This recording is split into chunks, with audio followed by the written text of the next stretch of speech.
Welcome back to the news at 10. Now, what started out on a slow note later gathered a lot of momentum in Yobe State as voters defied fears of violence to cast their votes to elect chairmen and councillors of the 17 local government councils in the state. Our Yobe State correspondent reported after an initial lull early today, quite an impressive number of voters lined up at the various polling booths to accredit and cast their votes. However, security agents were at the polling booths as well as major streets in Damaturu with soldiers, the police, civil defense corps and immigration officers all in place. Businesses were closed in accordance with the restriction of movement imposed on the state from 8 a.m. to 3 p.m. The Yobe State Governor Ibrahim Gaidam told journalists that the conduct of the election has proved skeptics wrong on the security situation in the state. Chairman of the state's Independent National Electoral Commission, Hanatu Binyat, says reports generally from the state speaks of a peaceful conduct of the polls. Well, away from electoral matters, for the Akwa Ibom state government embarking on an urban renewal initiative is one of the ways it aims to attract investors to the state. To this end, the government is investing in projects such as tree planting, development of parks and gardens, road marking and construction of water fountains to beautify the environment. Our next report focuses on the changing landscape in Uyo, the state capital, and its environs. Akwa Ibom State, located in the southern part of Nigeria. Our focus is on Uyo, the state capital, which has gone through a series of urban renewal to improve the environment. For many years now, the Akwa Ibom state government has deliberately pursued an urban renewal program with great vigor. This is how Uyo, the state capital, used to look. And this is the new look Uyo in the daytime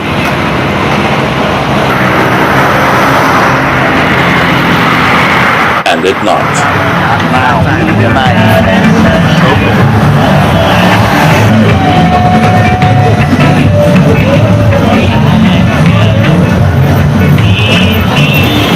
The beautification of major roads like Ikotekbene, Eket, Ikotabasi and Oron is something to behold.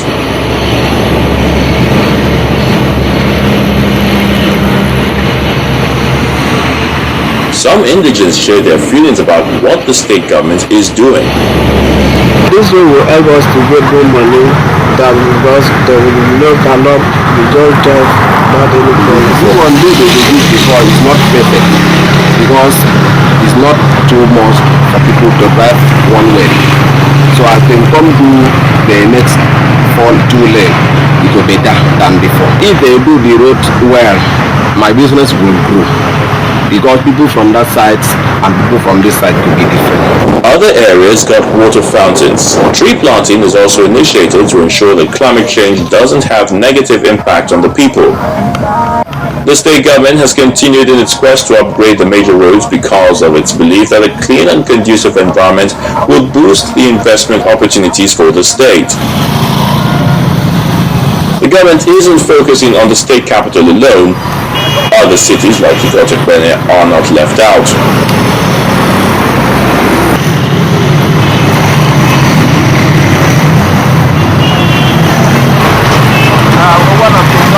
To ensure that we will restore Uyo to a truly urban city.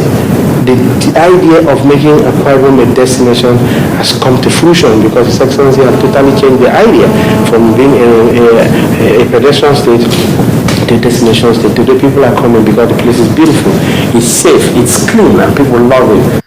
That was a motive park and a prison. What you are seeing here today, you need to see the videos of what it was for you to appreciate. Because you cannot appreciate what we have. We know, and that's why we appreciate it. This is how Ibom Plaza in Uyo, the state capital, now looks at light.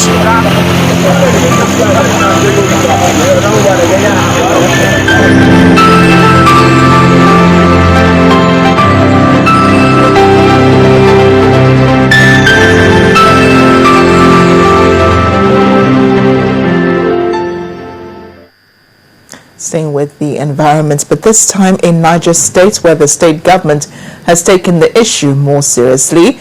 Meanwhile, the state capital has been the focus of the present administration, and it hopes to extend the initiative to other parts of the state. And this report examines how successful this effort has been. The state, which is situated in the north-central geopolitical zone of Nigeria, is also adjudged one of the largest states in the country by land mass, covering about 8.6 million hectares. This is Minna, the capital city of Niger State. Rocks are some of the most prominent natural features in Minna. The state is dealing with its own environmental challenges.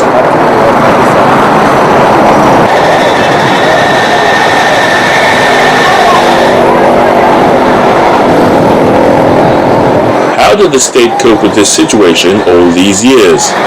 Believe me, when I was in Abuja coming to Minna for a weekend, I had always complained. But lucky for me, being a former permanent secretary and particularly of FCT, we have been very concerned with making Abuja very clean. So immediately I came, for me it was a natural thing to start doing. And we put what we call Niger State Environmental Agency to work. And they are doing very well there. But environment generally, not only cleanliness of the town. We now have brought back the sanitation inspectorate, people who will enter your house and really advise you on how things should be. Because it used to be, surprisingly, during colonial period and the First Republic, all these things were there. The Ministry of Environment has been very proactive from the beginning of this year in terms of ensuring that all our drainage canals are free of any waste. And we have desinted all our drainages. We have ensured and we have been policing these drainages effectively. In collaboration with the communities, they have been policing their drainages themselves because they now understand the importance of having these drainages free of waste. Because of this huge challenge, the state government decided to domesticate an environmental protection policy for effective waste management.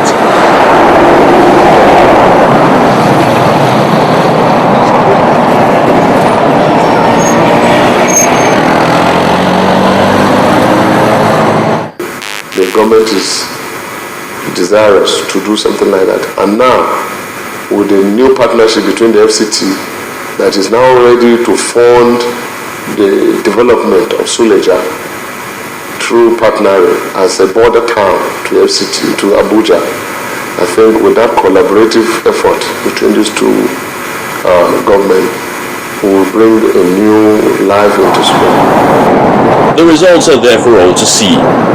The major roads look cleaner and more trees are being planted to reduce the effect of climate change.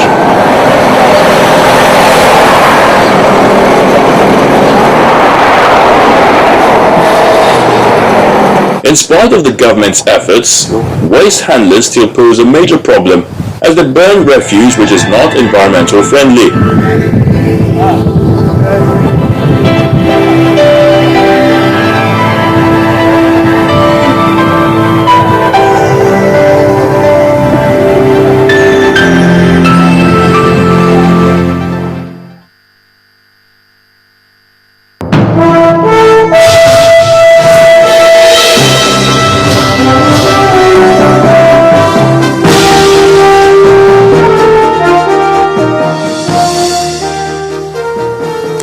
Here to talk business is Akwa Ibom.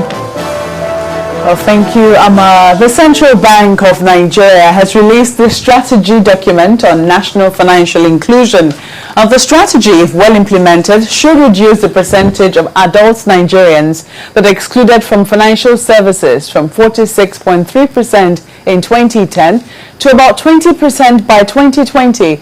And the number of Nigerians included in the formal sector should increase from 36.3% in 2010 to about 70% by 2020.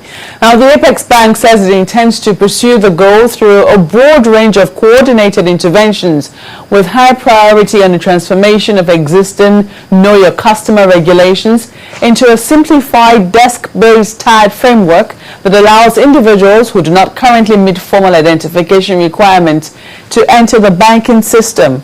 The CBN will also develop and implement a regulatory framework for agent banking to enable financial institutions bring banking services to the unbanked in all parts of the country. Now, all the strategies include development and implementation of a national financial literacy framework and implementation of a comprehensive consumer protection framework to safeguard the interest of clients and sustain confidence in the financial sector. The Apex Bank also plans to continue its pursuance of mobile payment system and other cashless policies to reduce the cost and increase the ease of financial services and transactions. On Nigeria's National Financial Inclusion Strategy, according to the Central Bank of Nigeria, was drafted using an evidence-based and analytical approach that considered global best practices. Oh, that's the CBN. The Securities and Exchange Commission is not left out. It's put in place an electronic filing system for market operators. And the system would require all capital market operators to submit their quarterly returns electronically beginning from the first quarter of 2014. Now, the new system is essentially the completion of an Excel-based template which operators are required to send along with relevant schedules and documentary evidences to dedicated email addresses. The new quarterly returns template will be available for download from the SEC's website from February the 1st next year, and an instruction manual will also be made available to guide users through the e-filing process.